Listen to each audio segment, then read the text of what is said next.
नमस्कार, म जगदीश खरेल। मुलुकमा यतिखेर एमसीसीको तनावले कस्तो परिणति निम्त्याउँछ भन्ने चासो चिन्ता सबैतिर छाइरहेको छ। विश्वमा रसियाले युक्रेनमाथि आक्रमण सुरुवात गरेसँगै यसका परिणामहरू कस्तो आउलान्, विश्व नै अशान्त बनिरहेको छ। नेपालभित्र एमसीसीले मुलुकलाई नै अशान्त बनाइरहेको छ। यो परिवेशमा सत्ता गठबन्धन सङ्कटमा परेको छ, चरम सङ्कटमा परेको छ र अबका केही घण्टा र केही दिनहरूको बिचमै मुलुकको राजनैतिक कोर्स नै कुन बाटोबाट अगाडि बढ्दैछ यकिन हुन सकिरहेको छैन। काठमाडौँ, राजधानी काठमाडौँको बानेश्वर आसपासका क्षेत्रहरू रणभूमि जस्तो बनिरहेका छन्। यो बीचमा निकास के हुन सक्छ, एमसीसीले कस्तो परिणामहरू आगामी दिनमा कस्तो असर र प्रभावहरू ल्याउँदै जाला, आज हामी बहस गर्नेछौँ। मेरो साथमा नेकपा एमालेका नेता डाक्टर भीम रावल हुनुहुन्छ। स्वागत छ हटसिटमा तपाईँलाई। धन्यवाद। सन्चै हुनुहुन्छ? ठिक छ। यहाँहरूलाई कस्तो छ? विश्व अशान्त छ, मुलुकको राजधानी काठमाडौँ अशान्त छ र हामीलाई अहिले पनि हाम्रो मन मस्तिष्कभित्र चाहिँ के भइरहेको छ भने कतै तेस्रो विश्वयुद्ध त हुँदैन भनेर विश्व मानचित्रमा हेऱ्यो भने त्यो देखिन्छ। अनि मुलुकको राजनीति, बानेश्वर आसपासको चाहिँ नि घटनाक्रमहरू भित्र र बाहिर, सदन र सडकका कुराहरू हेऱ्यो भनेदेखि मुलुकको राजनीति कता जाँदैछ भन्ने अर्को चिन्ता छ। यो सबै आफैले बनाएको संविधान, आफैले बनाएको विधि, आफैले बनाएको पद्धति, आफैले दुनियाँको अगाडि बनेको आदर्श सिद्धान्तका विपरीत पाइला चाल्नुको परिणाम हो एउटा। दोस्रो, राजनीति भनेको, नेतृत्व भनेको राष्ट्रिय हितलाई सर्वोपरि राखेर त्यसको सेवामा लाग्ने हो, तल्लीन हुने हो। तर निर्वाचनको बेला एउटा भन्ने, घोषणामा एउटा भन्ने, अनि पदमा पुगेपछि अर्को भन्ने। हाम्रो देशभित्रको राजनीतिको सन्दर्भको कुरा त्यो हो। अन्तर्राष्ट्रिय सन्दर्भको त ठुला शक्ति राष्ट्रहरूले आफ्नो प्रभाव विस्तार गर्ने, प्रभुत्व जमाउने यी जुन प्रवृत्तिहरू छन् अन्तर्राष्ट्रिय राजनीतिका, त्यसका परिणामहरू हामी देख्दैछौँ। आज सिधै एमसीसीको प्रश्न गरौँ है। एमसीसीको सन्दर्भमा एमसीसी यो कारणले ठिक छ, यो कारणले ठिक छैन, पक्ष विपक्षमा तपाईँले एमसीसी यो कारण स्वीकार्नु हुँदैन भनेर दर्जनौं पटक तपाईँले सार्वजनिक कार्यक्रमहरूमा बोलिसक्नु भएको छ।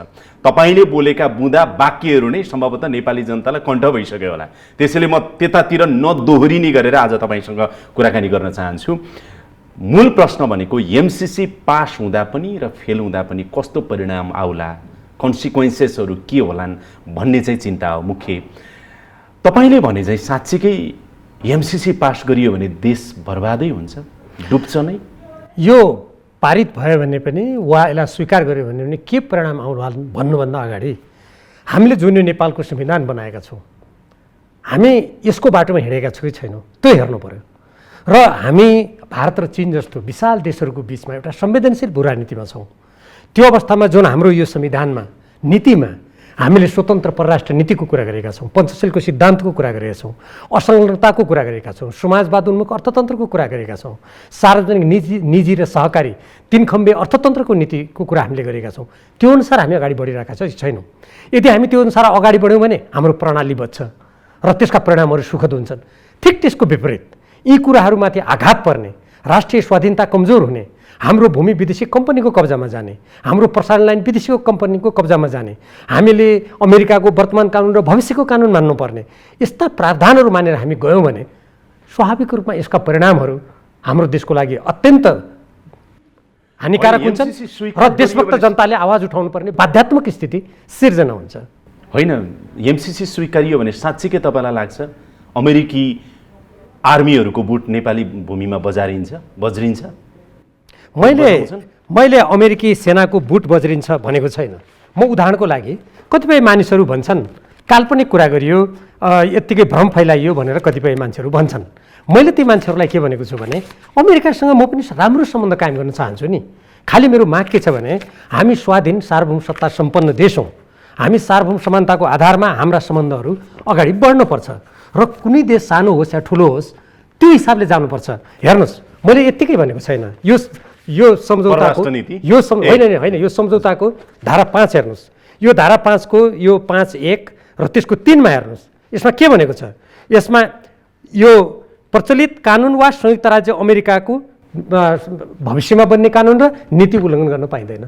हेर्नुहोस्, र त्यस्तै अमेरिकाको राष्ट्रिय सुरक्षा हित विपरीत कुनै काम गर्न पाइँदैन। अनि यो मैले भनेको हो र यस्तो कुरा एउटा हाम्रो संविधानले अनुमति दिन्छ यस्तो होइन तपाईँलाई त्यसकारण एउटा चाहिँ मेरो एउटा सरल प्रश्न सोध्छु ल मलाई सजिलोसँग जवाब दिनुहोस् न अमेरिकासँग आर्थिक साझेदारी गरेर अमेरिकामै बन्दुक तेर्स्याउँछु भन्दा त उसले मान्छ र उसको तपाईँले आर्थिक समझदारी कसैसँग गर्दै हुनुहुन्छ तपाईँको परिवारको कसैसँग चाहिँ आर्थिक साझेदारी गर्दै हुनुहुन्छ भने तपाईँको घरको सुरक्षामा तपाईँ सम्झौता गर्नुहुन्छ र कुरा त्यस्तो होइन तपाईँले गर्नुहुन्छ र तपाईँले भनेको जुन दृष्टिकोण छ नि त्यस्तो सामान्य कुरा होइन किनभने हामीले असामान्य के म तपाईँलाई भन्छु आजसम्म अमेरिका या चीन भारत जोसँग हामीले सहयोग लिएका छौँ कसैप्रति बन्दुक फर्काएका छौँ र अनि आजसम्म कुनै पनि सम्झौता पञ्चायतकालदेखि आजसम्म संसदमा गएर अनुमोदन भएको छ र अनि कुनै पनि देशको हामी आज बन्ने कानुन र भोलिको बन्ने कानुन ल राष्ट्रिय सुरक्षा तपाईँले भनेको कुरा मैले एकछिन मान्दिएँ एकछिन काल्पनिक कुरा मान्नु त हुँदैन त्यो किनभने एमसिसी हिन्द प्रशान्त क्षेत्र रणनीतिको अङ्ग हो भन्ने कुरा जुन अमेरिकाहरू स्वयंले भनेका छन् जस्तो उदाहरणको लागि म तपाईँलाई यो पनि किनभने यति काल्पनिक कुरा हामीले गर्नु हुँदैन जस्तो उदाहरणको लागि मई 14, 2019मा अमेरिकी उपसहायक मन्त्री डेभिड जे रान्स र फेब्रुअरी 2019मा अमेरिकी सहायक राज्य मन्त्री एलिस वेल्सले प्रष्ट शब्दमा यो हाम्रो हिन्द प्रशान्त रणनीतिको अङ्ग हो भन्नुभएको छ र म अलिकति यसले भनिहालौँ र अमेरिकाका थुप्रै राष्ट्रिय सुरक्षा नीतिहरूमा त्यो छ त्यसकारण अघिको प्रश्नको सन्दर्भको कुरा गर्नुहुन्छ भने मैले त्यसरी कुनै पनि देशको हामी राष्ट्रिय हित विपरीत राष्ट्रिय सुरक्षा विपरीत यदि हामीले आजसम्म अमेरिकाको त्यस्तो काम गरेको भए एकछिन अहिलेसम्मका सहयोगमा जो संसदमा त्यस्तो भाषा नलेखेर गए त्यो गरेको भए तपाईँको शङ्का जायज हुन्थ्यो त्यतिमा मात्रै सीमित छैन हामीलाई त सोझै सामरिक जस्तो यो साझेदारी सम्झौता पनि सँगसँगै अगाडि बढाइएको छ हेर्नुहोस् त्यस कारणले गर्दा त्यसको हाम्रो संविधान विपरीत यो त्यो दिशातर्फ जान थाल्यो भन्ने कुरा होइन तपाईँले पनि पटक पटक पढ्नुभयो मैले पनि 2017मा गरिएको सम्झौता जुन मूल सम्झौता हो त्यो पटक पटक मैले पनि अध्ययन गरेँ त्यो अध्ययन गर्दाखेरि यो आइपिएसको पार्ट हो भन्ने कुरामा एमसिसी त्यहाँ उल्लेख कुरा छैन होइन त्यो कुरा त छैन छ त त्यहाँ लेख्ने कुरा होइन नि होइन जस्तो म एउटा निवेदन यहाँलाई गरौँ अर्को कुरा एमसिसी ऐन 2003 जुन अमेरिकाको छ त्यो ऐनमा यो एमसिसीको सम्बन्धी परियोजना चाहिँ सैनिक र गैर सैनिक कुनै पनि ठाउँमा प्रयोग गर्न पाइने छैन भनेर त त्यो ऐनले भन्छ नि त्यसको अर्थ हो त्यो मान्छेले अर्थ हो त त्यसको अर्थ मान्छेले नबुझेको मलाई आश्चर्य यहीँनिर लाग्छ त्यो त के भनेको हो भन्दा अमेरिकाले जस्तो मान्नुहोस् नेपाललाई 50 करोड डलर दिने भयो होइन त्यो 50 करोड डलर नेपाली सेना नेपालको प्रहरी र नेपालको राष्ट्रिय सुरक्षा तन्त्रमा खर्च गर्न पाइँदैन भनेको त्यसको अर्थ के हो अमेरिकाले आफ्नो सैनिकका लागि पाइन्छ भन्ने त कहीँ पनि छैन होइन म तपाईँलाई त्यसको अर्थ बताउँछु त्यो जुन ऐन र यो सम्झौतामा त्यो सेना प्रहरीमा खर्च गर्न पाइँदैन भन्नुको अर्थ के हो भने त्यो पैसा दिएर कुनै देशले आफ्नो सामरिक र आफ्नो सुरक्षा प्रणालीलाई बलियो बनाउला भनेर झन् नगर्ने भने हो त्यो त्यसको अर्थ मान्छेले उल्टो बुझेका छन् भने म अलिकति प्रश्न पारौँ त्यो ठ्याक्कै उल्टो कुरा हो त्यस कारणले गर्दा यहाँनिर कुरा के छ भने अमेरिकाले के गर्ला कसो गर्ला भन्ने मेरो काल्पनिक कुरा होइन क्या सम्झौतामा जे लेखेको छ ती लेखेका कुराहरू नेपालको संविधान नेपालको स्वतन्त्र परराष्ट्रिय नीति नेपालको हाम्रो चाहिँ पञ्चशीलको सिद्धान्त असंलग्नता समाजवाद प्रणाली ती कुरासँग बाजे विपरीत भयो त्यसको होइन मलाई यहाँ बुझाउँ है उल्टो भन्नु पनि मलाई अलिकति बुझाइदिनुहोस् न जस्तो होइन नेपाली सेना नेपाली आर्मी पुलिस अथवा सुरक्षा निकायले चाहिँ प्रयोग गर्न नपाउने भनेर भनिराख्नु पनि तर एमसिसी ऐनले त नेपाली सेना अथवा मङ्गोलियाको सेना श्रीलङ्काको सेना अथवा अर्को कुनै देशको सेना एल साल्भाडोरको सेना भनेर त भन्दैन उसले सैनिक र अर्धसैनिक त्यसमा चाहिँ पाइँदैन भनेको मतलब त अमेरिकाको सेनाले चाहिँ पाउँछ अमेरिकी सेनाले चाहिँ सुरक्षाको चाहिँ नि त्यहाँ घुसाउन पाउँछ भनेको त होइन होला नि सुन्नुहोस् म तपाईँलाई क्लियर गर्नुहोस् त सुन्नु म तपाईँलाई तथ्यको आधारमा भन्छु अमेरिकाको हिन्द प्रशान्त रणनीति पढौँ त्यसपछि उसका राष्ट्रिय सुरक्षा नीति पढौँ अहिले 2022 को पनि आइसकेको छ त्यसको साथसाथै अहिले जुन पार्टनरसिप अग्रिमेन्ट भनेको छ त्यसमा हिन्द प्रशान्त कमान्ड स्टेट पार्टनरसिप एग्रिमेन्टको कुरा गर्नुभयो त्यो म सबै सुरक्षा नीतिको समग्र कुरा गर्दैछु त्यसमा के भनेको छ भने नेपालको सेनाले थल सैनिकको रूपमा एसिया प्रशान्त जुन कमान्ड छ अमेरिकाको जो हवाईमा छ त्यसको हेडक्वार्टर त्यसको अङ्ग हुन्छ भनेको चाहिँ के भयो यो तपाईँले सहयोगमा मैले त्यसैले अघि उल्टो मान्छेले बुझेको डकुमेन्ट छ तपाईसँग सबै डकुमेन्ट छन् त्यो स्टेट पार्टनर्स एग्रिमेन्ट भन्ने छ एग्रिमेन्ट छ त्यसमा छ त्यो कुरा त्यो कुरा सुन्नुहोस् म तपाईँलाई एउटा कुरा भन्छु त्यो 2019मा प्रदीप गेवाली परराष्ट्र मन्त्री भएको बेला उहाँले गरेर आउनुभएको कुरा अमेरिकीहरूले भने मैले हाम्रो पार्टीको थाई कमिटीको बैठकमा उठाएको थिएँ तपाईँले यस्तो गरेर आउनुभयो भन्ने के हो भन्दाखेरि उहाँले हुँदै होइन भन्नुभयो उहाँले हुँदैन भनेको केही समयपछि त अमेरिकाको मन्त्रालयको रक्षा मन्त्रालयको दस्तावेजमा आयो यो उडान मैले अघिको कुरा अलिकति प्रश्न पार्यो यो अलिकति मान्छेले बुझ्नै पर्नेछ अमेरिकाले जुन दिने सहयोग हो जुन देशलाई सहयोग दिन्छ त्यो सहयोग पाउने देशले आफ्नो सेना प्रहरी सुरक्षा निकायमा त्यो पैसा खर्च गर्न पाउँदैन भन्ने हो। त्यसको अर्थ के हो त भने त्यो पैसा पाएर तपाईले भनेको जसरी चाहिँ छैन है। तपाईँ एमसीसी एक्टमा त्यो सम्बन्धित देशको एकदम होइन सर हो छ म तपाईँलाई धारा देखाइदिन्छु नि। खैर यसो गरौँ न, यसो गरौँ, यसलाई यसो गरौँ, यसलाई के सर यसो गरौँ न, यसलाई के गरौँ भने एमसीसी एक्ट 2003 त हेर्न पाइहालियो। यो सम्झौताको कुरा गरौँ न। यो सम्झौतामा सेना नेपालको सेना नेपालको प्रहरी नेपालको सुरक्षा निकायमा खर्च गर्न पाइँदैन भने हो। यो त्यो भन्नुको अर्थ के हो भने त्यो पैसा ल्याएर नेपालको सेना आदि त्यहाँ खर्च त नेपाल झन् बलियो हुने भयो नि सुरक्षाको दृष्टिकोणबाट। मान्छे त्यसलाई उल्टो बुझेका छन्। खैर मुलुक सार्वभौम छ त्यसैले हाम्रो सेनामाथि चाहिँ पर्खिनुहोस् है, हाम्रो सेनामाथि शङ्का नगरौँ। अब सुन्नुहोस् न, मैले बुझेँ अब अमेरिकनले पठाएको 50 करोड डलरले आएर कति बिजुलीका तार बनाउने, प्रसारण लाइन बनाउने, कति रोड बनाउने, कति हाम्रो सेनालाई दिएर हाम्रो सेना मजबुत हुने, अनि त्यस पछाडि गएर अमेरिकी सेनासँग टक्कर गर्ने। अमेरिका सेनासँग टक्कर होइन, राष्ट्रिय सुरक्षाको दृष्टिकोणबाट हेर्नुहोस् कहिलेकाहीँ कस्तो हुन्छ भने 10 करोडले पनि उसले इक्विपमेन्ट किन्न सक्छ। त्यसैले त्यसको पछाडिको उद्देश्य के हो त भन्दाखेरि यहाँ जुन सम्झौतामा लेखेको छ कुनै पनि देशको राष्ट्रिय सुरक्षा प्रणालीमा त्यो पैसा खर्च भएर त्यो देश बलियो नहोस्। मेरो सामरिक दृष्टिकोणले भनेको हो यो होइन। खास गरी उल्टो बुझेको छ। सुन्नु न, अब 4-5-7 वटा बुँदाहरू जुन तपाईँहरूले पटक पटक तपाईँले भन्नुभएको छ त्यहाँ नदोर्याउने इच्छा छ आज डाक्टर साहब। तपाईँसँग अरू प्रश्न महत्त्वपूर्ण छन् जुन मैले सोध्न चाहेको छु। अब यो आइपिएसको हो कि होइन, बौद्धिक सम्पत्ति के हुन्छ, प्रसारण लाइन मुनिको जमिनका कुराहरू अथवा लेखा परीक्षणका कुराहरू, होइन होइन यी कुरा तपाईँले 10औं पटक उठाउनु भएको छ। मैले अघि नै भने वाक्य र शब्दै तपाईँले बोलेका धेरैलाई कण्ठ छ। मैले आज सोध्न खोजेको प्रश्न, साँच्चीकै तपाईँलाई लाग्छ अमेरिकी सेना आएर यहाँ बुट बजार छन्?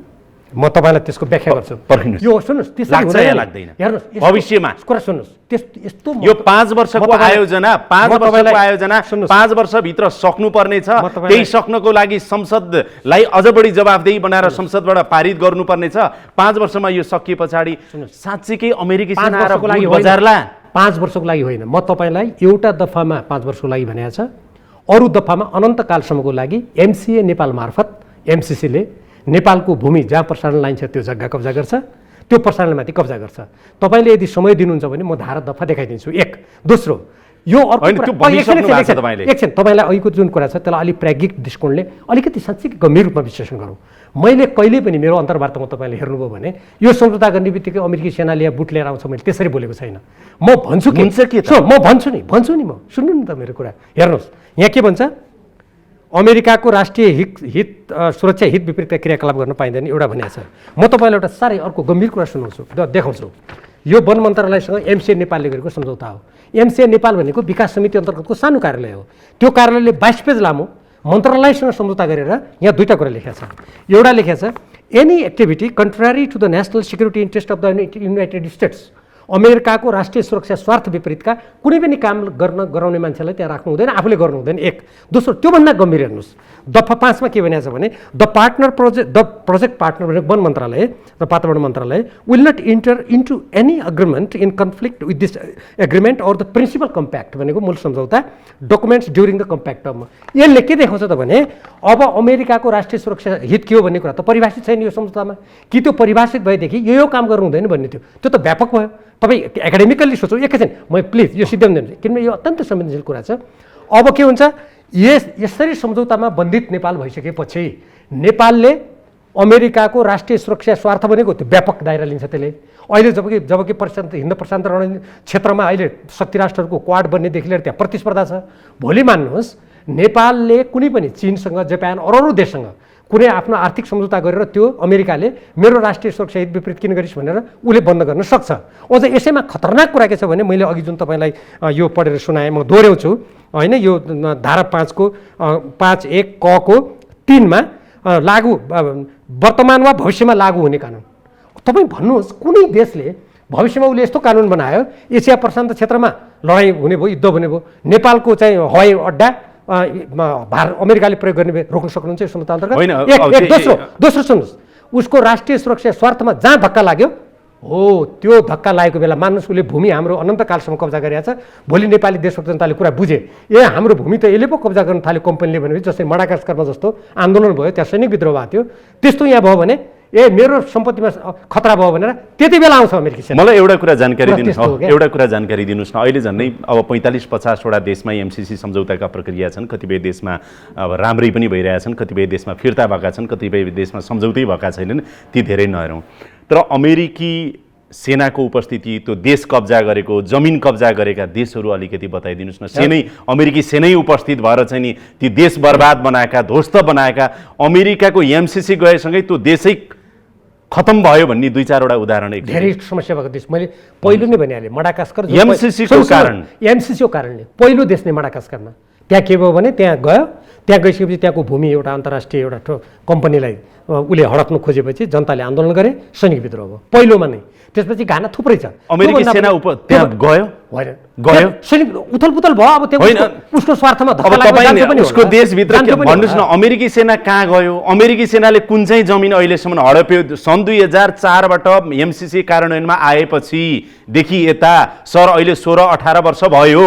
यो अवधिमा अमेरिकाले हडपेका जमिन अमेरिकी सेना गएर चाहिँ त्यो देशमा बसेको यो सारा हाम्रो हो भनेको इतिहास छ या छैन? म तपाईँलाई एउटा कुरा भन्छु। छ। सुन्नुहोस्, म तपाईँलाई एउटा कुरा छ भन्नुहोस् न। सुन्नुहोस् न, त्यो त्यसरी सरल जवाब दिएर हुन्न। म त्यसको तपाईँ आफै जटिल बनाउन त लागिरहनु भएको छैन यो इस्यु। मेरो कुरा सुन्नुभयो भने तपाईँलाई सरल लागिहाल्छ।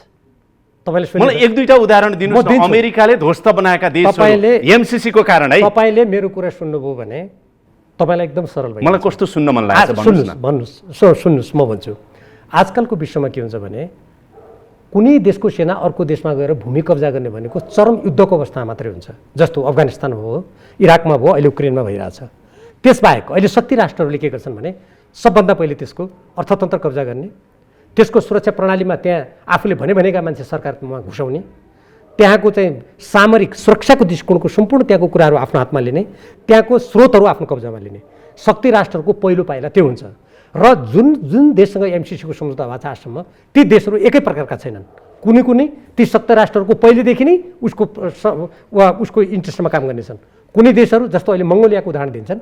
मङ्गोलिया नेटोको सदस्य नभए तापनि नेटोका कतिपय गतिविधिमा सहयोगको भूमिकामा छ।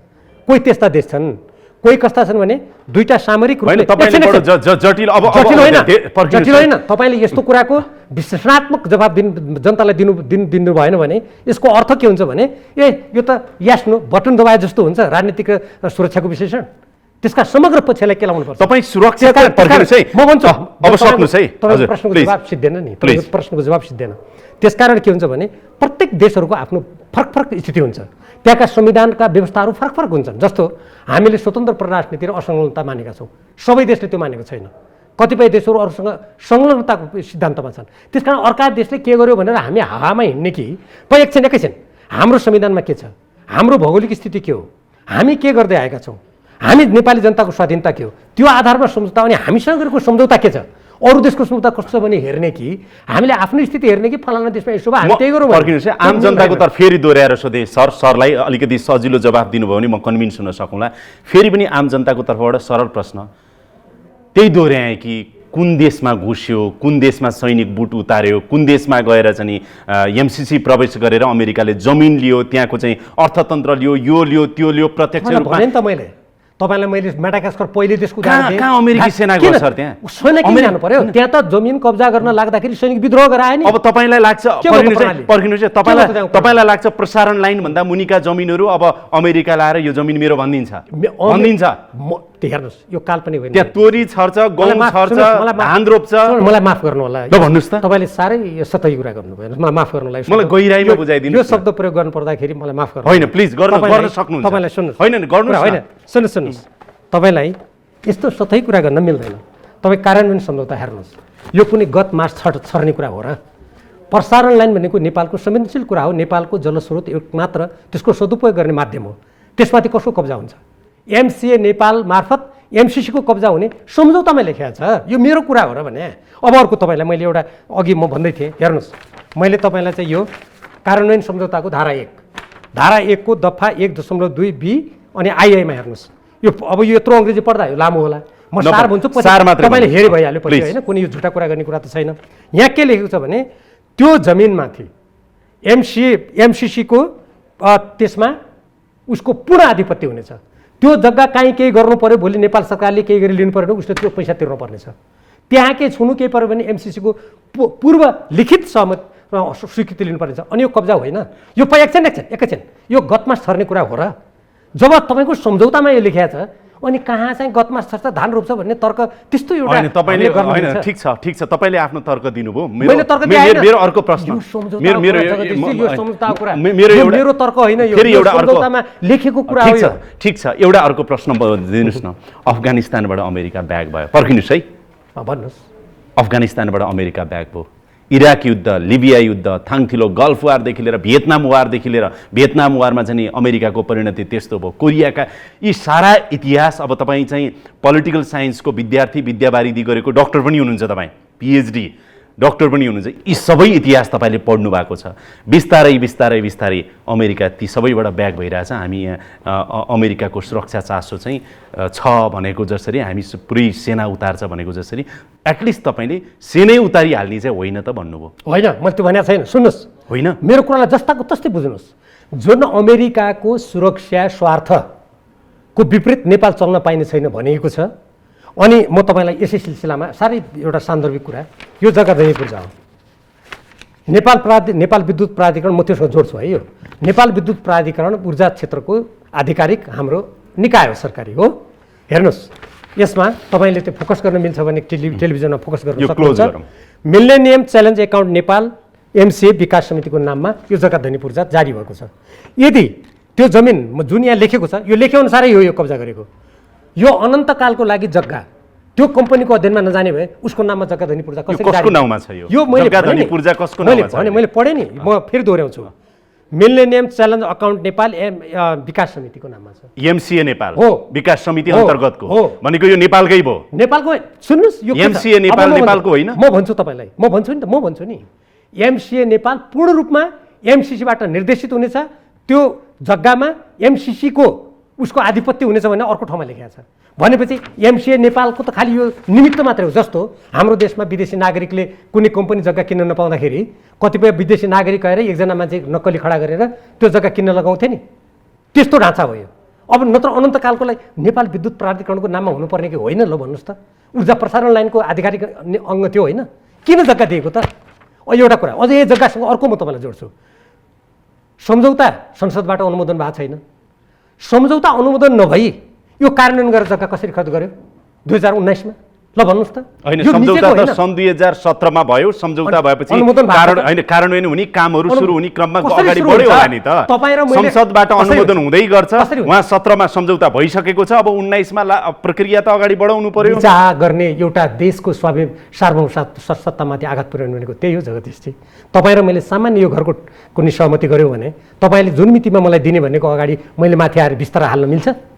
मैले बुझ्ने भाषामा भनेको यो सोझै नेपाल कमजोर भएको नेपालमाथि सम्झौता त अब यसमा अझ थप कुराहरू चाहिँ अध्ययन गरौँला, रिसर्च गरौँला। होइन, पर्खिनुहोस् है, समीक्षा गरौँला। यो सकिहालौँ। ठिक छ, यसमा चाहिँ के हो भनेदेखि सम्झौता भइसके पछाडिको अर्को स्टेप भनेको कार्यान्वयन हुन्छ। होइन, कार्यान्वयन हुन्छ। 17 मा सम्झौता भए पछाडि आज 4 वर्ष भयो, कार्यान्वयन हुन सकेन। यो कार्यान्वयनको प्रक्रियामा होला। तर त्यही त कार्यान्वयन भयो। यो प्रक्रिया ठिक थियो, गलत थियो, फरक होइन। तर पर्खिनुहोस् है, अनुमोदन नभई कार्यान्वयन हुन्छ नि। सुन्नुहोस्, सम्झौता त अनुमोदन हुनु पर्यो नि त, विचारा दिन्छ नि प्रतिनिधि सभामा। प्रतिनिधि सभामा कति करोड सकिसक्यो रे अहिले? त्यो किन सिद्ध्याएको त? एकजना मान्छेलाई विदेशीलाई 30 लाख महिनाको तलब, नेपालीलाई 10 लाख, अनि विकासका कुरा गर्ने? तपाईँको अघिको उत्तरमा आउनु होला। त्योभन्दा अगाडि योसँगै जोडेर एउटा प्रश्न सोध्न मन लाग्यो कि यो जमिनका कुरा गऱ्यौँ हामीले। म बडो साधारण एउटा प्रश्न सोध्छु कि हाम्रा नेपालीहरू डिभी भरेर त्यो हुन्छ नि, डिभी भरेर अमेरिकाका चाहिँ नि सहर र गाउँमा कहाँ कति भाँडा माझ्दै होलान्, कति युनिभर्सिटी पढ्दै होलान्, कति व्यापार व्यवसाय गरिरहेका होलान्, कतिले चाहिँ नि नागरिकतै परिवर्तन गरेर, राष्ट्रियता नै परिवर्तन गरेर अमेरिकन भइरहेका होलान्। धमाधम हाम्रा मान्छे उसले लगिरहेको छ। हाम्रो देशको ध्यान यही अवसर क्रिएट गरेर उता जान रोक्नतिर छैन। अब साधारण रूपमा भनेको तपाईँले अघि जवाफ त दिइसक्नुभयो। अब डाँडा पाखा 2-4 जमिन कति हुन्छ, प्रसारण लाइनमा अब जमाउने भयो। अमेरिका साँच्चीकै 7 समुद्र पारीबाट यो अधिकार जमाउन आउला सर? अब जगदीशजी, मैले यो कुरा गरेँ आउला। सुन्नुहोस्, मैले यो कुरा गरेँ भने समुद्र बिगार्नु खोजेको भनेर मान्छे हल्ला गर्लान्। कम्बोडिया र भियतनाममा किन गएछ अमेरिका? अफगानिस्तान किन आएछ? त्यहाँ समुद्र छैन, 7 समुद्र पारी? म अरू देशको कुरा नगर्नु। लेसन सुन्नु, लिउने अमेरिकाले कुरा सुन्नु। होइन, शिक्षा लिउने अमेरिकाले लिएन। के को शिक्षा लिनु? अहिले त्यो क्वाड किन बनाएको प्रशान्त क्षेत्रमा? होइन, म भन्छु नि, एकछिन, म कुनै अमेरिका र चीनको तरफदारी नगरौँ न हामी। हामी के मात्रै तपाईँ र म के मात्रै कुरा गरौँ भने चीन र अमेरिका कहाँ लड्छन्, को कहाँ लड्छन्, को उक्रेनमा लड्छन्, त्यो उनीहरूको कुरा हेर्नुहोस्। त्यता नजाउँ न हामी नेपालमा जुन तपाईँले अघि भन्नुभयो नि, म पनि भावुक हुन्छु त्यस्तो कुरा सुनेपछि। म भन्छु नेपालका शासकहरू, म पनि त्यसमा मन्त्री हुँदाखेरि मैले आवाज उठाएको थिएँ, हामी नेपालको जनशक्ति विदेशमा पठाउने, जो अलिकति पढे लेखेका मान्छे जुन एबल हातखुट्टा पाखुरा चलाउन सक्ने, अनि हाम्रो नदीनाला जति विदेशी कम्पनीको हातमा दिइदिने, हाम्रा चेलीबेटी जतिलाई भारत पठाइदिने, अनि देश विकास गर्छु भने यो हुँदैन भनेर नै हामीले पञ्चायती व्यवस्थाको विरुद्ध लडेर समाजवाद उन्मुख संविधान र यो संविधानमा तपाईँ पढ्नुहोस्, हाम्रो देशको जनशक्ति सारा स्रोतहरू अब राष्ट्रिय स्वाधीनता आत्मनिर्भर अर्थतन्त्रको पक्षमा लगाएर अगाडि जानेछौँ भनेर यहाँ हामीले प्रतिज्ञा गरेका छौँ नि। त्यही त गरिहाल्नु नि त, पर्खिनु सर, त्यही त गरिहाल्नु नि त। 63 सालदेखि 73 हुँदै 78 सम्म 15 वर्षको अवधिमा मुलुकलाई त यस्तो बनाइसक्नु त्यो त गल्ती भयो। त्यो गल्ती भयो भने के स्वाधीनता बेच्दिने? त्यही त पञ्चायत बेठिक थियो भनेर गणतन्त्र ल्याएको, पञ्चायत बेठिक थियो भनेर गणतन्त्र ल्याएको, गणतन्त्रको 15 वर्षको तमासा त देखाइहाल्नु भयो नि त। अनि त्यसो भए गणतन्त्रमा तमासा देखायो भनेर देशको स्वाधीनता र विदेशी शक्तिको हातमा दिदिने त? कति सुरक्षित राख्नु? दिदिने त होला। होइन, तपाईँलाई पनि प्रश्न सोध्न चाहन्छु। हामी गरिब छौँ, नेताले गल्ती गरे, ल मैले गल्ती गरेँ, आज हिम्मत गर्न, हामीले भन्दा त पञ्चहरूले नै राष्ट्रियता कायम गरेका रहेछन्, महेन्द्रहरूले नै भनेर भन्ने हिम्मत छ तपाईँलाई? तपाईँ मेरो कुरा सुन्नुहोस्। छ मेरो कुरा होइन, त्यो भन्नुहोस् न। हामीले भन्दा भीमरावको कुरा, भीमरावले आवाज उठाउनु बोला आफ्नो, हामीले भन्दा, हामी गणतन्त्रवादीहरूले भन्दा पञ्चहरूले बरु राजा महेन्द्रले नै राष्ट्रियता जोगाउन चाहिँ र मुलुकलाई अन्तर्राष्ट्रिय स्तरमा लान भरमग्दुर प्रयास गरेका सुन्नुहोस्। अब भन्ने मेरो कुरा सक्नुहुन्छ? मेरो कुरा सुन्नुहोस्। तँ भन्न सक्नुहुन्छ? मेरो कुरा सुन्नुहोस् न।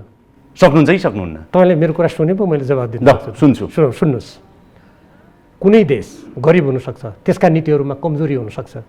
आजभन्दा 100 वर्ष अगाडि आजको नेपाल यतिको पनि थिएन। नेपालमा दलगत व्यवस्था विक्रम सम्वत 1992 पछि मात्रै आएको। यसको अर्थ कमजोर हुनुको अर्थ, आज हाम्रो गरिबीको अर्थ देशको स्वाधीनतालाई बिताइदिउँ, कुनै शक्ति राष्ट्रमा जिम्मा लगाइदिउँ भने कदापि हुन सक्दैन। 1, 2, तपाईँले विगतको व्यवस्था र आजको व्यवस्थाको तुलना गर्ने जुन कुरा गर्नुभयो, राणा शासनको अन्त्यमा मोहन शमशेरले भारतसँग 1950 को सन्धि गर्यो। त्यो सन्धि असमान छ भनेर नेपाली जनता कराइरहेका छन्। त्यसको एउटा दफा पनि आज परिवर्तन गर्न सकेको छैन।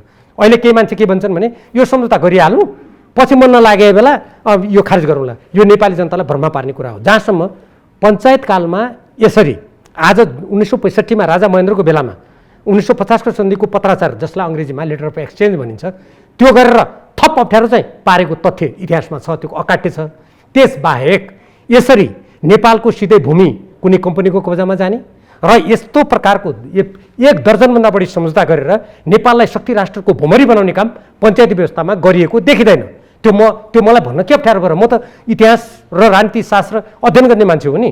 तर पञ्चायती कालमा त्यो गर्यो गरेन भन्ने कुराले आजको हामी भोलि समीक्षा गरौँला। पञ्चायतले के गरेको थियो, पछि बहुदलमा के गर्यो, महाकाली सन्धिमा के भयो, कोशी गण्डकी महाकाली सन्धि 1950 को सन्धिको सहमति गर्ने भर्खरै कर्णालीमा 2 वर्ष म्याद थपेर नेपाली काङ्ग्रेसले किन यसरी स्रोतहरू विदेशीले जिम्मा लगाउँछ, यो हामी जम्मै यसको समीक्षा गरौँला। तर अहिले एमसिसीको कुरा आएको हुनाले एमसिसीको पनि काल्पनिक कुरा गर्नु परेन। अमेरिकाप्रति कुनै दुर्भाव होइन नि। तर हामी एउटा स्वाभिमान स्वतन्त्र देश भएको हुनाले हाम्रो विधान बमोजिम यी जति पनि सम्झौताहरू छन्, यी प्रावधानले हाम्रो स्वाधीनतालाई कुल्चिन्छ कि कुल्चिँदैन? हामीलाई दीर्घकालमा हाम्रो राष्ट्रिय सुरक्षामा खतरा पार्छ कि पार्दैन? हाम्रो स्वतन्त्र परराष्ट्र नीति खत्तम हुन्छ कि हुँदैन? हाम्रो समाजवाद उन्मुख प्रणाली खत्तम हुन्छ कि हुँदैन? आजको विषय त त्यो हो नि। त्यो हुनु हुँदैन। त्यसमा तपाईँ पनि सहमत, म पनि सहमत। त्यसैमा त देश र जनता नै सहमत, किनभने राष्ट्र बेच्न सक्दैन मान्छेले, आमा बेच्नु सर हो। त्यसैको लागि त आवाज उठाउनु पर्यो। तर मात्र कुरा के हो भने यो फगत राजनीतिक नारा चाहिँ नि नबनोस् भन्ने मात्रै हो। म एउटा निवेदन गरौँ डाक्टर साहब यहाँलाई, जस्तो तपाईँलाई पनि थाहा छ, आम जनतालाई पनि थाहा भइसक्यो, यो खास एमसिसीको कुरा आउनु परेको भनेको चाहिँ नि सेप्टेम्बर 11 को घटना जुन अमेरिकामा भयो, त्यो घटना भइसकेपछि उनीहरूलाई लाग्यो, जे देखियो, डकुमेन्ट बोल्दैछु है म, डकुमेन्ट बोलेको जे देखिरहेको छ, अब यो सैन्य शक्ति पुरा सुपर पावर हामी चाहिँ नि अब के भन्छ एकदम शक्तिशाली सैन्य हिसाबले मात्रै होइन, संसारको गरिबी घटाउने कुरा, आर्थिक रूपले चाहिँ विकासोन्मुख देशहरूलाई अलिकति राम्रो बनाउने कुरा, अल्पविकसित देशहरूलाई राम्रो बनायौँ भने आतङ्कवाद परास्त हुन्छ भने बुशलाई लाग्यो होला। मैले धेरै व्याख्या गरिनँ, अब सकेँ र 4 मा त्यही अनुसार चाहिँ यो आयो। र के देखिन्छ भने संसार, अब तपाईँ पनि PhD को एउटा चाहिँ नि विद्यावारिधि धारी भएको कारणले मैले के अनुरोध गरेको भने न्यू लिबरलिजमको कन्सेप्ट जुन चाहिँ पछिल्लो समयमा लिबरलिजमलाई परास्त गर्दै अथवा लिबरलिजमलाई विस्थापित गर्दै आयो र संसारभरि न्यू लिबरलिजमको एउटा चाहिँ नि कम्पोनेन्ट भनेको भेरिएबल्स भनेको के हो भने डाक्टर साहब स्टेटभन्दा माथि फ्याक्टर्सहरू हुन्छन्, स्टेटभन्दा माथि नन स्टेट एक्टरहरू हुन्छन्, अरू इन्टरनेसनल सिस्टमहरू हुन्छन् भनेर जुन रूपमा आएर आज हामी एमसिसी चाहिँ संसारका 45-50 देश जतिमा लागि भइरहेछ। अब यहाँ अमेरिकाको सरकार यो चाहिँ एमसिसीमा हावी हुन्छ भनेर न्यू लिबरलिजमको चाहिँ थ्योरीले त भन्दैन। त्यही अनुसार नै हामीले यो कम्प्याक्टमा पनि छ स्वीकारिरहेका छौँ। भनेपछि अब तपाईँलाई अमेरिकन सरकारको त्यो विस्तारवादी साम्राज्यवादी सोच चाहिँ हाम्रो देशमा आएर पनि सुरक्षा पनि करप्पै पार्छ, आर्थिक पनि करप्पै पार्छ भन्ने लाग्छ? मलाई लाग्यो होइन। म तपाईँको तीन चारवटा तपाईँले प्रश्न ल्याउनु। एउटा millennium challenge goal, millennium goal भन्ने संयुक्त राष्ट्रसङ्घले अगाडि सारेको थियो। तपाईँले जुन अहिले गरिबी भन्नुभयो, यो जुन आतङ्कवाद बढ्यो के भयो, गरिबीको कारणले भयो, अशान्ति भयो भनेर संयुक्त राष्ट्रसङ्घले मिलेनियम गोल भनेर अगाडि सार्यो। अमेरिकाले त्यसको घोर विरोध गर्यो, एक पैसा पनि दिएन। सुन्नुहोस्, उसले गर्यो के त भन्दाखेरि अमेरिकामा के छलफल भयो भने हामीले यतिका देशमा सहयोग गऱ्यौँ, तर मिलिटरीली सामरिक दृष्टिकोणबाट नहेर्ने हो भने त यस्तो हुँदो रहेछ, हाम्रो त यहीँ आएर हानिदियो। त्यसकारण अब सम्झौता भनेको नभए युएस स्टेटले दिइरहेको थियो त सहयोग, हामीले विरोध गरेका थियौँ। कहिले संसदमा गएको थियो। कतिपय मान्छेहरू भन्छन् अमेरिकाको सहयोग बन्द गरिस्, यो सबै गलत कुरा हो। कति आउँछ? 10-11 अरब त हो यो वार्षिक, यो ठुलो कुरा होइन नि। 6 अरब त हाम्रो सांसदलाई दिएको थियो। मैले 3 वर्ष अगाडि के भने हाम्रो सांसदलाई दिने बन्द गरेर हामी प्रसारण लाइन बनायो हुँदैन थियो? त्यो होइन। सामरिक दृष्टिकोणबाट नेपाललाई अमेरिकासँग गाँच्ने, सुरक्षाको दृष्टिकोणबाट गाँच्ने कुराले के हुन्छ त? हाम्रो दक्षिणमा भारत जस्तो शक्तिशाली देश छ, उत्तरमा चीन जस्तो छ, त्यो भुमरीमा हामी किन जाने भन्ने मेरो कुरा हो। जहाँसम्म तपाईँले न्यू लिबरलिजम भनेको नवउदारवादको कुरा गर्नुभयो, संयुक्त राष्ट्रसङ्घको मिलेनियम गोललाई अमेरिकाले मानेन, त्यहाँ योगदान गरेर त्यहाँबाट दियो हुन्थ्यो नि त हामीलाई। हाम्रो जस्तो देशले त बहुपक्षीय सहयोग हाम्रो लागि बढी सुरक्षित हुन्छ नि हाम्रो लागि, होइन र? नेपाल जस्तो देशको लागि एकछिन त्यो अब अमेरिकाले के गर्यो त भने 2003मा ऐन ल्याएर उसले अब त्यो सामरिक कुरालाई राजनीतिक प्रणालीसँग मिसाएर, जस्तो उसले त्यहाँ के लेख्यो भने खुला अर्थतन्त्र, उदारवाद र यस्तो कुराहरू ल्याएर अनि त्यो घोलहरू राखेर आफ्नो प्रणालीको आदर्श र सिद्धान्त त्यहाँभित्र मिसाउने अनि देशलाई हेरिकन यो सम्झौता सबैतिर एकै छैन जगदीशजी, फरक छ विभिन्न देशमा। लिबरलिजमले के भन्छ भने स्टेटिजम हुँदैन सर। मलाई थाहा हुँदैन, त्यो हो। तपाईँलाई थाहा छ? अनि हो त, मैले कहाँ नै भने त म त्यही कुरा त भन्दैछु, सुन्नुहोस् न। अनि उनीहरूले त्यो कुरा अब अरू देशहरू, अहिले तपाईँले जति पनि बलिया देशले यो लिएर कसैले कार्यक्रम चलाएछ भन्नुहोस् त? भारतले बलिया देशलाई चाहिँदैन होइन? भारतले कति संसारबाट कति ऋण लिएको छ हेर्नुहोस् न। किन चाहिँदैन पैसा? किनभने यो एमसिसी कन्सेप्ट नै बलिया देशको लागि त होइन नि। त्यसैले त सामरिक दृष्टिकोणले ती देशहरूमा सामरिक रूपमा थोपरियो भन्दैछु त म। नेपालमा नथोपरि पाउँ हामी भनेको मैले। सुन्नुहोस्, त्यसकारण त्यो उदारवाद र जुन नवउदारवादको कुरा छ अमेरिकामै, त्यो जुन तपाईँले 9/11को घटना भन्नुभयो, त्यहाँको ट्विन टावरमा हानेको, त्यहाँको रक्षा मन्त्रालयमा हवाईजहाजबाट जुन हानियो, त्यो घटनापछि अमेरिकामा राज्यको भूमिका अत्यन्त बढेर गएको छ। अमेरिकामा नै पहिलेको जुन नवउदारवादको सिद्धान्त त्यो थ्याचरबाट सुरु भएको, थ्याचरिजम जुन हामी बेलायतबाट भन्थ्यौँ, त्यो त अमेरिकामै असफल भइसक्यो। रेगनिजम र थ्याचरिजम भन्थ्यौँ, त्यो त अमेरिकामै असफल भइसक्यो, युरोपमै असफल भइसक्यो। अनि अर्काको असफल भएको प्रणाली समाजवाद उन्मुख। त्यसो भए म नेपाली काङ्ग्रेस तपाईँ मार्फत प्रश्न गर्न चाहन्छु, त्यसो भए यदि नवउदारवादको बाटोमा जुन रामशरण महतजी योजना आयोगमा हुँदाखेरि काङ्ग्रेसले भयभरका नेपालका सारा उद्योग धन्दाहरू खत्तम पारिदियो, कागज कारखाना, छाना जुत्ता कारखाना जस्ता खत्तम पारिदियो, अब हामी उदारवाद भनेको राज्यको भूमिकालाई समाप्त पारेर तपाईँले भने जस्तै गैर सरकारी संस्था र तिनीहरूको हातमा राज्य बुझाइदिने त्यो लाइनमा जाने हो भने, त्यसो भए नेपाली काङ्ग्रेसले के भन्नु पर्यो भने यो संविधानमा समाजवाद प्रणाली हामी हटाउँछौँ। एक, अब कुनै शक्ति राष्ट्रको गठबन्धनमा जान नेपाली काङ्ग्रेसले खोज्यो भने उसले के भन्नु पर्यो भने अब स्वतन्त्र परराष्ट्र नीति हाम्रो सिद्धियो, अब हामी शक्ति राष्ट्रको गठबन्धन जसरी भारत क्वाडमा गएको छ हामी त्यसरी जान्छौँ, त्यो घोषणा गर्नुहोस् न त काङ्ग्रेस। होइन, मैले एउटा अनि त्यसपछि नेपाली जनताले निर्णय गर्छ। होइन, यसमा धेरै यहाँलाई मैले लगिन मात्र के हो भने यसरी किन शङ्का गर्ने डाक्टर भीम रावल कि यसलाई कम्प्लिट पर्खिनुहोस् न, जवाफ तपाईँले दिनु होला कि यो बिल्कुल आर्थिक प्रस्ताव हो, आर्थिक समझदारी पर्खिनुहोस्, आर्थिक म सकेँ सर, आर्थिक सम्झौता हो।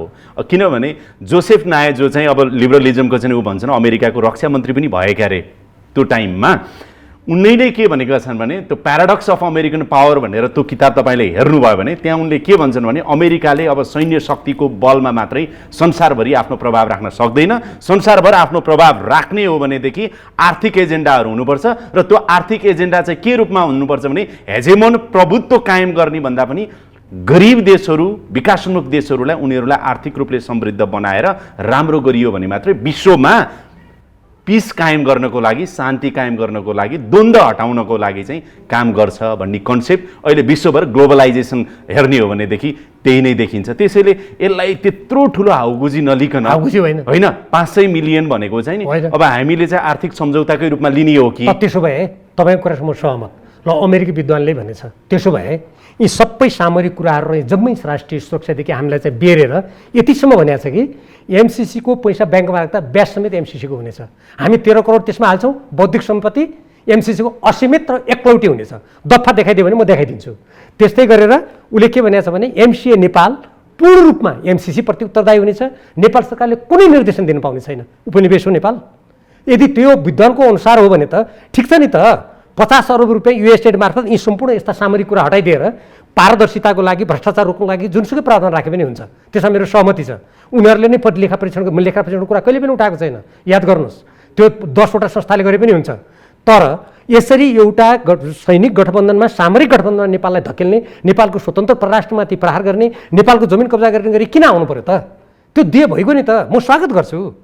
त्यसकारण त्यो अमेरिकी सुन्नुहोस्, त्यो अमेरिकी विद्वानले भनेको कुरासँग यो सहयोग मिल्दैन। जहाँसम्म तपाईँले अरू देशको कुरा गर्नुभएको छ, हेर्नुहोस्, तपाईँलाई थाहा छ, तपाईँ आफै पनि यसमा पढ्ने लेख्ने व्यक्ति हुनुहुन्छ, मलाई थाहा छ।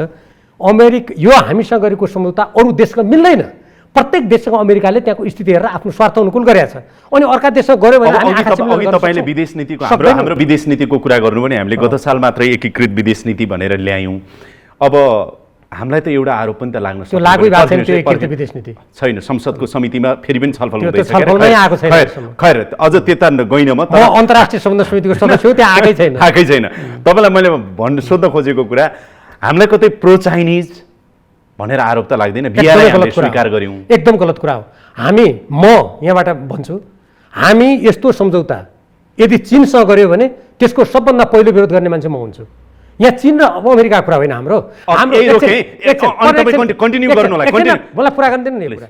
हामी नेपालको सार्वभौम सत्ता, नेपालको सार्वभौमिक दुई देशको बिचको सार्वभौमिक समानता, पारस्परिक सम्मान, हाम्रो कानुन नमिच्ने, हाम्रो राष्ट्रिय सुरक्षा प्रणालीमा धक्का नपुग्ने, हाम्रो जमिन कब्जा नगर्ने, यस्ता कुराहरू हुनुपर्छ। त्यो सहमत, त्यो अनुदानमा, त्यो ऋण सहयोगमा। यद्यपि हामीले कसैबाट ऋण लियौँ भने आजसम्म विश्व ब्याङ्क अनेक ठाउँबाट ल्याएको छौँ नि, हामीले ब्याज तिर्दैन त हामीले भनेको छैन, मैले भनेको छैन नि। किन यद्यपि म हेर्नुहोस्, जनशक्ति विदेशमा पठाउने, खालि ऋण मात्रै लिने, भएका नदीनालाहरू विदेशको हातमा बेच्ने कुराको म सख्त विरोधी छु। त्यसरी कुनै राष्ट्र मैले संसारमा बनेको देखेको छैन। मैले संसारका धेरै देशहरूको भ्रमण गरेको छु, त्यहाँ गएर मैले अध्ययन गरेको छु, मैले कहीँ पनि देखाएको छैन जनशक्ति बाहिर पठाउनु। तपाईँले सम्झौताकै कुरा गर्दा मैले भनिहालेँ। मैले 2 दिन अगाडि मात्र डाक्टर प्रकाश शरण महत, जो चाहिँ अब नेपाली कङ्ग्रेसको अहिले प्रवक्ता नि हुनुहुन्छ, उहाँले के भन्नुभएको थियो भने यस्तो खालको सम्झौता, एमसिसी जस्तो सम्झौता भोलिका दिनमा कुनै पनि राष्ट्रसँग गर्नु पर्यो भने पनि हामी तयार छौँ, गर्छौँ, समस्या छैन। त्यस्तो समस्या हुँदैन भन्नुभयो उहाँले। यो अमेरिकाको भएर गरेको होइन। र उहाँले थप के भन्नुभयो भने चाइनासँगको BRI सम्झौता मेरै पालामा भएको, हामीले गरेको हो। त्यसकारणले चाइना फरक विचार होला, कङ्ग्रेसको फरक विचार होला, त्यसले फरक परेन। आर्थिक सहयोग लिनुपर्छ, अमेरिकाको लिन जरुरी छ। यसले खराब गर्दैन, यसले राष्ट्रियतामा समस्या पार्दैन भन्ने कङ्ग्रेसको पनि त्यो त सुरुदेखिको उनीहरूको। अनि BRI-को जुन उहाँले सम्झौता गर्नुभयो, त्यो सम्झौतामा चीनको आजको कानुन र भविष्यको कानुन मान्नुपर्ने, अनि चीनको राष्ट्रिय सुरक्षाका लागि नेपालका मन्त्रालयलाई नियन्त्रण गर्नुपर्ने लेखिया छ। यदि लेखिया छ भने देखाउनुहोस्, त्यसको 1 नम्बर अगाडि उभिएर म विरोध गर्छु। म त नेपालको स्वाधीनता एउटा अर्को अवस्था आउने भने डाक्टर राहुल के आउने भयो भनेदेखि अलिकति तपाईँले अघि भन्नुभयो, मैले उहाँको त्यो अन्तर्वार्ता त राम्ररी हेरेन, मसँग गरेको अन्तर्वार्ता होइन, तपाईँलाई विश्वास गरेर म भन्छु, यदि यो सम्झौता हामी जुनसुकै देशसँग गर्छौँ भनेर उहाँले यदि भन्नुभएको हो भने नेपाललाई विभिन्न देशहरूको स्वार्थको खेल मैदानमा उहाँले कुरा गर्नुभयो। त्यो देशभक्त नेपालीको लागि स्वीकार्य हुन सक्दैन। हाम्रो स्वतन्त्र परराष्ट्रनीतिमा के हो भने आर्थिक अनुदान हामी लिन्छौँ, तर कसैको सामरिक गठबन्धनमा जाने, स्वतन्त्र परराष्ट्रनीति छोड्ने, समाजतात्मक प्रणाली छोड्ने, हाम्रो संविधान मिच्ने, नेपाल भनेको मानौँ कि ज्ञानेन्द्र कार्कीजीले अमेरिकामा गरे जस्तो त्यहाँको चाहिँ एमसिसीको कार्यवाहक कायम मुकायम कार्यकारी अधिकृतसँग देशको मन्त्रीले सही गर्ने, त्यहीँदेखि नै नेपालको स्वाभिमानमाथि अपमान गर्छ। त्यो होइन पर्खिनु सर, त्यसमा एउटा हामीले त्यसको लागि त कति ढोका खोल्यौँ, भारतका कस्ता मान्छे आएर हामी कहाँ भेट्छन्, हाम्रा प्रधानमन्त्रीलाई, हाम्रा चाहिँ नि यो मर्यादाका कुरा अथवा त्यो चाहिँ नि मापदण्डका कुराहरू, यी सबै कुराहरू त अहिले म गरिनँ सर, तपाईँले भन्नुभयो। म तपाईँलाई विनम्रतापूर्वक आग्रह गर्छु, तपाईँ त्यो कुरा गर्नुहोस्। किनभने स्थिति हेर्नुहोस्, यस्ता कुरा छुट्दै जाने। हाम्रो प्रधानमन्त्रीको बालुवाटारमा विदेशीका कस्ता व्यक्तिको समेतको लागि चाहिँ रातो कार्पेट बिछाइन्छ भन्ने कुरा थाहा होला नि त। तपाईँलाई थाहा होला नि, आफ्नै पार्टीको भनेपछि भीमरावले सबभन्दा अगाडि बढेर यो गलत भयो भने त विभिन्न होटलहरूमा हाम्रा पूर्व प्रधानमन्त्रीहरू भेटेका कुरा, त्यसकारणले यो देशमा स्टेटम्यानशिप छैन सर, स्टेटम्यानशिप छैन भनेर माग नगर्ने त, माग नगर्ने अनि त्यसो भए त कति माग गर्ने? म जगदीशजी 15 वर्ष भयो गणतन्त्र आएको। सुन्नु, तपाईँ जस्तो व्यक्ति कति माग गर्ने भनेर हामी निराश भएर त्यसो भए जोसुकैले ल्याउँछ देशलाई पनि छोडिदिउँ? डेफिनेटली होइन, छोड्नु हुन्न, डेफिनेटली होइन। तर एउटा कुरा छ नि, एउटा कुरा अहिले के आएको छ भनेदेखि, अब अहिले तपाईँले भन्नु वर्षको 10 अर्ब हो, सो वाट, हामी आफै पनि 6 अर्ब यताबाट भ्रष्टाचार फलानु यो सबै गरेर पर्खिनु। अहिले पुँजीगत खर्च नभएर रकम थुप्रिरहेको छ, हैन त्यो रकम थुप्रिरहेको छ। तपाईँले भन्नुभयो भोलि गएर अब अमेरिकन प्रभावमा रहेका उसको चाहिँ नि इनिसिएसन रह्यो, मान्नुहोस् न, IMF होला, वर्ल्ड ब्याङ्क होला, एसियन डेभलपमेन्ट ब्याङ्क होला, अथवा अब अमेरिकी सहयोग परियोजना विभिन्न होलान्, अथवा अमेरिका समर्थित न्यू लिबरलहरूको एउटा अलायन्स होला, ती मार्फत आउने नेपाललाई आउने सहयोग त भोलिको दिनमा के होला नहोला कि भन्ने त चिन्ता भयो नि। म यसमा अलिक राम्रै जवाब दिन्छु है त, प्लिज दिनुहोस् त। अब विदेशी पैसा नआउला भनेर त्यसो भए हामी स्वाधीनता अर्को देशलाई हातमा पठाउन सक्छौँ? एक मेरो प्रश्न। दुई, आजभन्दा 70 वर्ष अगाडि नेपालमा विदेशी सहयोग आउँथ्यो? नेपाल भन्ने देश थियो थिएन? पृथ्वीनारायण शाहले तुरन्त एकीकरण गरेपछि नेपाल स्वाभिमान स्वाधीन, राणा जङ्गबहादुर बेलायत भ्रमण गर्दा बेलायतमा उनले, राणा शासनको त हामी विरोधी, म पनि त्यो निरङ्कुशताको विरोधी हुँ, तर राष्ट्रियताको दृष्टिकोणबाट हेर्ने हो भने त्यो बेला के विदेशी सहयोग आएको थियो? उनले त्यहाँ गएर म चाहिँ नेपालको एउटा यस्तो व्यक्ति हुँ भनेर जुन शिर ठाडो गरेर कुराकानी गरे, पृथ्वीनारायण शाहले एकीकरण गरे, त्यति बेला विदेशी सहयोगमा हामी टिकेका थियौँ? त्यो होइन। विदेशी सहयोग आउँछ कि आउँदैन भन्ने आधारमा कुनै देशको सार्वभौमता, स्वतन्त्रता, अखण्डताको मूल्याङ्कन गर्न मिल्दैन। अनि हामी बजेटै त्यसरी बनाइरहेका छौँ त विगतका कति वर्षदेखि, हेर्नुस् त। त्यही त म गलत हो भनिरहेको छु। त्यसबाट देशले मुक्ति पाउनुपर्छ, 1950 को असमान सन्धिबाट मुक्ति पाउनुपर्छ। नेपालले विदेशी सेनामा भाडाका सिपाही पठाउने र आफ्नो देशको स्वाभिमान गिराउने हिजोको निरङ्कुश जानीय राणा शासनले थोपरेको असमान सन्धिबाट मुक्ति पाउनुपर्छ भने नेपाली जनताले हेर्नुहोस् लगातार आवाज उठाइरहेका छैनन्। नेपालको संविधानमा म तपाईँलाई अहिले देखाइदिन सक्छु, हामीले नीति बनायौँ, हामी अब असमान सन्धि सम्झौताको पुनरावलोकन गर्ने र आगामी दिनमा त्यस्ता नगर्ने। किन लेख्या त त्यहाँ? नेपाली काङ्ग्रेसले के त्यो परित्याग गरेको हो? आज शेरबहादुर देउवाले परित्याग गरेको हो? उहाँले जवाब दिनु पर्यो, नभए त मैले के भन्नुपर्ने हुन्छ भने अब महाकाली सन्धि पनि शेरबहादुर देउवाजी भएको बेला भयो, अहिले माथिल्लो कर्णाली पनि नेपाली काङ्ग्रेसका सभापतिहरू भएको बेला भयो, त्यसपछि गएर अहिले पनि फेरि यो MCC उहाँ नै प्रधानमन्त्री भएको बेला अब भइरहेको छ भने चाहिँ उहाँहरूको चरित्रमाथि प्रश्न उठाउनु पर्ने स्थिति आउँछ। हेर्नुहोस्, अब तपाईँलाई भन्नुहोस्, MCC त संसदबाट पारित हुने भयो होइन र? पारित हुने भयो नि, त्यो पारित हुनुहुन्न भन्ने मेरो धारणा हो। म त्यसको तपाईँ र म अहिले कुरा गरिरहन्जेलसम्मको चाहिँ अवधि हेर्ने हो भने यदि कुनै चमत्कार भएन भने गठबन्धन तोडेर होस्, गठबन्धन जोडिराखेर होस्, प्रधानमन्त्री शेरबहादुर देउवा नेपाली कङ्ग्रेसले संसदबाट MCC पारित गर्दैछ। यदि त्यस्तो गरियो भने त्यो नेपालको संविधानमाथि बुट बजार्ने कुरा हुन्छ, नेपालको स्वाधीनताको उल्लङ्घन हुन्छ, नेपाललाई एकदम ठुलो द्वन्द्वको भुमरीमा धकेल्ने त्यो कृत्य हुन्छ। शेरबहादुर देउवाजीको अनि मैले स्मरण के गर्नुपर्ने हुन्छ भने एकचोटि उहाँ प्रधानमन्त्री हुनुभयो, चुनाव नगरेर यो देशमा अर्कै स्थिति आएर सङ्कटमा गयो, अर्कोचोटि प्रधानमन्त्री हुनुभयो, महाकाली सन्धि गर्नुभयो। अब यो गरेर जबरजस्ती यसलाई पारित गर्ने काम गरियो भने नेपालको स्वाधीनतामाथि ठुलो आँच आउँछ।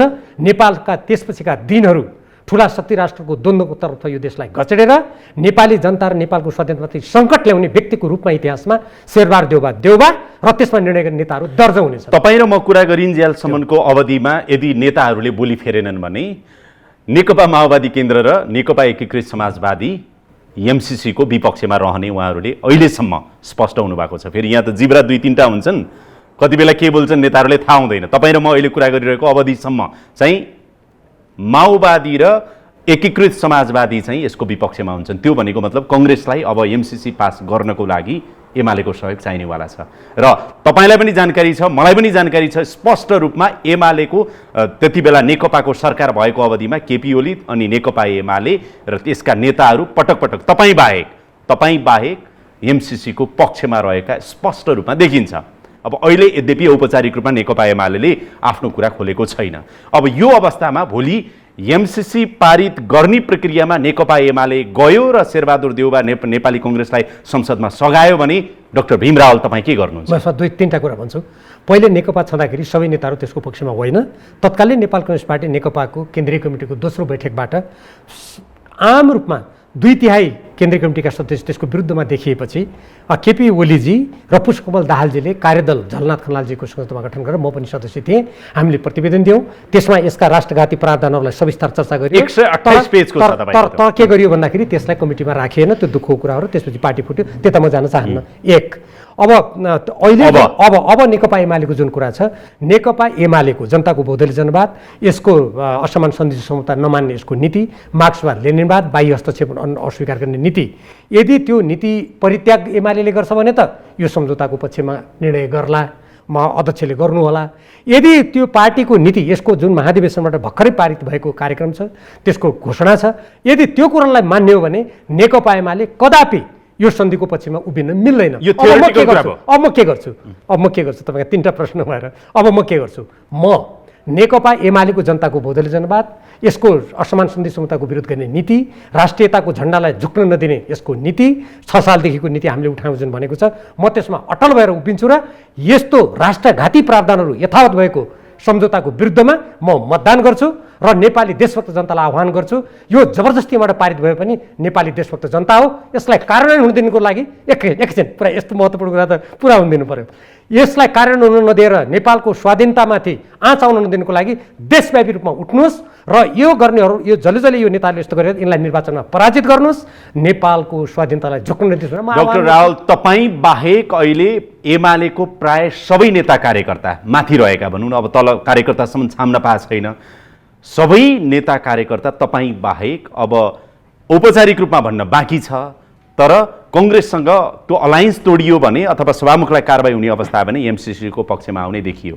त्यो देखिन्न नदेखिने त अब आइहाल्ला, रिजल्ट आउँछ, परिणाम देखिन्छ। तर मैले अझ तपाईँसँग फेरि अन्तर्वार्ता गर्न नपाउँला, 2-4 महिना अझै लाग्छ। त्यही भएर सोधेको नि आजै कि यदि एमाले संस्थागत रूपमा एमसिसीको पक्षमा मतदान गर्ने निर्णय गर्यो र पारित भयो भने तपाईँ के गर्नुहुन्छ? म विरुद्धमा गर्छु। म त देशभक्त नेपाली हुँ। तपाईँ एकछिन सर, एकैछिन, विरुद्धमा हुन्छु भनेको तपाईँ एमालेमा हुनुहुन्छ कि एमाले छोड्नु? होइन, म के गर्छु भने सबभन्दा पहिले एमालेमा रहनुहुन्छ कि रहनुहुन्न? मेरो तपाईँको प्रश्नको उत्तर तपाईँले संसदमा के गर्छु सुन्नुहोस् न। पहिले म नेकपा एमालेको देशभक्तिको नीति बमोजिम संसदमा म नेपाल राष्ट्रको स्वाधीनताको पक्षमा एमसिसीको विरुद्धमा म मतदान गर्छु। मैले मतदान गरिसकेपछि मेरो पार्टीको नेतृत्वले के पाइला चाल्छ तदनुकूल म पाइला चाल्छु। 2 त्यसपछि गएर अघि तपाईँले एउटा कुरा भन्नुभएको छ, यो कसरी अगाडि जान्छ, यो एलायन्स गठबन्धन गर्ने सभामुखलाई हटाउने जुन भन्नुभएको छ। 1 सभामुख हटाउनलाई 2/3 चाहिन्छ। काङ्ग्रेस र एमाले मिल्यो भने पनि हटाउन सक्दैन। 1 तपाईँलाई त्यो म भनौँ। 2 यदि हुँदैन, निलम्बन गर्ने व्यवस्थै छैन। अविश्वासको प्रस्ताव हो, महाभियोग भन्ने होइन। अविश्वासको प्रस्ताव कि पारित हुनुपर्छ, त्यो निलम्बनशील हुँदैन। राष्ट्रपति सभामुखको निलम्बन हुँदैन, त्यो न्यायाधीश भए जस्तो। अर्को कुरा सुन्नुहोस्, अर्को कुरा म यहाँ गम्भीर कुरा भन्छु। यदि कुनै पनि नेताले यस्तो स्वाधीनताको विषय, गम्भीर देशको अस्मिताको विषयलाई पद गठबन्धन मिलाउने र टुटाउने, सरकारमा जाने र नजाने, आफ्नो पद जोगाउन नजोगाउने काम कसैले गर्छ भने त्यो राष्ट्रप्रति गद्दारी ठर्छ। अहिले यो देशमा भइरहेको चाहिँ यही नै छ। पर्खिनुहोस् है सर, यदि मलाई भन्ने अनुमति दिनुहुन्छ भने काङ्ग्रेस, एमाले, माओवादी, त्यस पछाडि गएर अर्को चाहिँ एकीकृत समाजवादी, यी सबै पार्टीलाई हेऱ्यो भने देश, जनता, मुलुक केन्द्रमा छैनन्। मेरो पोजिसन कहाँ हुन्छ, मेरो गुटको कहाँ हुन्छ, मेरो पार्टीको कहाँ हुन्छ, अब चुनाव आउँदैछ, सबैले हेरेको त्यही छ। सोलोडोलोमा मलाई भन्ने अनुमति दिनु भने त्यसकारण अवस्था त मुलुकको यही हो। तर तपाईँलाई सोधेको, सिङ्गो एमाले संस्थागत रूपमा एमसिसी पारित गर्यो भने तपाईँ एमालेमा रहन सक्नुहुन्छ या सक्नुहुन्न? म एमाले त्यस्तो रहन सक्नुहुन्छ या सक्नुहुन्न? त्यस्तो निर्णय एमाले गर्न मिल्दैन। गर्यो भने त्यसको विरुद्धमा म मतदान गर्छु। मतदान गरिसकेपछि फेरि एमालेमै रहनुहुन्छ कि सुन्नु न कुरा, एमाले भने कुनै व्यक्तिगत कसैको कम्पनी हो र? आज यो देशमा शेरबहादुरले संविधान मिच्यो भनेर म देश छोडेर जान्छु र? त्यहाँ मेरो पहिले विचारधारात्मक सङ्घर्ष म अहिले गरिरहेको छु। तपाईँलाई त एमालेले कारवाही गर्न पनि सक्छ नि त। कारवाही गरेको बेला म त्यो बेला निर्णय गरौँला नि, होइन? म सार्वभौम छु नि आफ्नो बारेमा निर्णय गर्न। तपाईँलाई त अस्ति नै पनि सभामुखलाई किन बोल्न दिएको भीम रावललाई भनेर चाहिँ त्यसको मैले प्रतिवाद गरिसकेँ नि, लज्जास्पद कुरा भनिसकेँ नि। यदि मदन र पार्टीको नीति विपरीत त तपाईँ पनि त चल्नु भएन नि। कसरी विपरीत होइन र? म आज राष्ट्रिय स्वाधीनताको पक्षमा जुन बोलिरहेको छु, मेरो पार्टीको नीति हो त्यो। जो त्यसको पक्षमा बोल्दैन तिनीहरूले नीति मानेका छैनन्। आज प्रतिपक्षको धर्म जब सत्ता पक्षले ल्याउँछ त्यसपछि निर्णय गरौँला भनेर संसदीय दलको नेता केपी ओलीले, पार्टी अध्यक्ष केपी ओलीले पुरा मौन बसिरहेको टाइममा त्यो मौनता गलत हो भनेर संसद तपाईँ मौनता तोडेर विरोध गर्ने? त्यो मौनता गलत हो भनेर संसदीय दलको बैठकमा भन्छ कि हेर्नुहोस् पार्टीभित्र के हुन्छ कहिलेकाहीँ, तपाईँ पार्टीको इतिहास हेर्नुहोस्, पार्टीले कहिलेकाहीँ गलत नीति लियो भने त्यसका सही नीतिको प्रतिरक्षा गरेर त्यहाँ विचारधारात्मक सङ्घर्ष हुन्छ पार्टीभित्र। विचारात्मक सङ्घर्ष गर्दा कसैले त्यहाँ लोकतन्त्रलाई सहन गर्न सकेन, सिद्धान्तलाई सहन गर्न निरङ्कुशता लाग्यो भने त्यति बेला त विद्रोह भएका अनेक उदाहरणहरू छन्। अब अहिलेको सन्दर्भमा डाक्टर रावल के छ भने आधारहीन तर अनुमान गर्न चाहिँ पाइने जनताको तर्फबाट तपाईँलाई प्रश्न के छ भने होइन झलनाथ खनालको पनि कुरा मिल्छ, भीम रावलको कुरा नि एउटै छ, माधव नेपालको नि एउटै छ, प्रचण्डको नि एउटै छ, वामदेवको पनि हो कि क्या हो भनेको जस्तो चाहिँ एमसिसी फिर्ता लैजाऊ भनिराख्नु भएको छ। सबै मिलेर फेरि अर्को पार्टी बन्छ कि क्या हो? भीम रावल एमाले छोडेर अघि मैले भनेका मान्छेहरू नेताहरूको सँगैको चाहिँ एउटा अलायन्समा फेरि तपाईँ रहनुहुन्छ कि पटक्कै एमाले भइकन पनि तपाईँ एमाले हुन सक्नु भएन, तपाईँ र घनश्याम भुसाल भनेको जस्तो बाहिर छ कि? अहिले नेकपा एमालेका सङ्घीय सांसदका सदस्य साथीहरू र ठुलो पङ्क्ति एमसिसीको विरुद्धमा छ। म तपाईँलाई जानकारी गराउँ र सबैमा देशभक्तिको भावनाको ठुलो पङ्क्ति एमालेमा छ। एमाले भनेको हजारौँ हजारौँ मान्छेले रगत र पसिना बगाएर बनेको पार्टी हो, यो कुनै व्यक्ति विशेषको होइन। यद्यपि कहिलेकाहीँ नेतृत्व विभिन्न मान्छेको हातमा हुनसक्छ, कहिलेकाहीँ नेतृत्वमा गलत मान्छे पुगेको पनि कम्युनिस्ट आन्दोलनको इतिहास छ। त्यसैले म पहिले चरणमा म के गर्छु त भने नेकपा एमालेका जुन घोषित नीति सिद्धान्त कार्यक्रम छन् म त्यसको प्रतिरक्षा गर्ने काम म हदैसम्म गर्छु। एमसिसीमा भएका राष्ट्रघाती प्रावधानको विरोध गर्नु पनि नेकपा एमालेको त्यो नीति र सिद्धान्त बुझेँ म गर्दै जान्छु। तर मैले त्यो गर्दा जुन तपाईँले अघि प्रश्न गर्नुभयो, अब त्यो गर्दै गर्दाखेरि पार्टीमा अनेक प्रकारको शक्तिको दुरुपयोग गरेर अरू काम गरियो भने त्यति बेला मैले उपयुक्त पाइला चाल्छु। कुनै छैन। त्यो पाइला भनेको के हो? पार्टी छोड्नुहुन्छ, राजीनामा दिनुहुन्छ, तपाईँलाई त कारबाही समेत पनि हुन सक्छ। यदि पार्टीको नीति विपरीत तपाईँले काम गर्दै जानुभयो भने त पार्टीले कारबाही गर्छ। मैले अघि एउटा कुरा भन्नु खोजेको थिएँ, अहिले भन्छु। तपाईँ जुन बेला पत्रकार हुनुभयो नि, पत्रकार हुनुभन्दा अगाडि तपाईँ नेपाली मात्रै हुनुहुन्थ्यो, म नेता हुनुभन्दा अगाडि नेपाली मात्रै थिएँ। तपाईँ पनि पत्रकार हुनुहुन्थ्यो, म पनि नेता थिइनँ भने हामी पहिले त नेपाली हौँ नि। त्यसकारण नेकपा एमाले हुनुभन्दा अगाडि म नेपाली हुँ। म जन्म कारबाही भोग्न तयार हुनुहुन्छ? सुन्नुहोस् न, देशको लागि मान्छेले ज्यान दिए त्यो कारबाहीको के अर्थ भयो र? म राष्ट्रको लागि स्वाधीनताको लागि कारबाही होइन, म कुनै पनि कुरा सामना गर्न तयार छु। तयार हुनुपर्छ देशभक्त नेपालीले भन्ने मेरो मान्यता हो। त्यसपछि के होला तपाईँको अवस्था? त्यसपछि के हुन्छ र? जो मान्छेले हिजो हाम्रो अधिकारको लागि निरङ्कुशता भयो, हामीले तपाईँलाई मलाई अहिले यसरी जसले अन्तर्वार्ता दिने मौका दिए होइन, जो गङ्गालालदेखि लिएर शहीद हुँदै आए, उनीहरू के मेरो के होला भनेर लडेका थिए र? देश र जनताको लागि उनीहरूले आवाज उठाएका थिए। आज तपाईँ हाम्रो अगाडि नेपाललाई स्वाधीन राष्ट्र रहन दिने कि शक्ति राष्ट्रको खेल मैदान बनाएर यसको स्वाधीनता घुम्न दिने प्रश्न आउँदाखेरि त तपाईँ र म दुवैजना देशको स्वाधीनताको पछि उभिन्छु, होइन र? म यति भन्दै आजलाई बिदा मागौँ तपाईँसँग। धेरै धन्यवाद। धन्यवाद।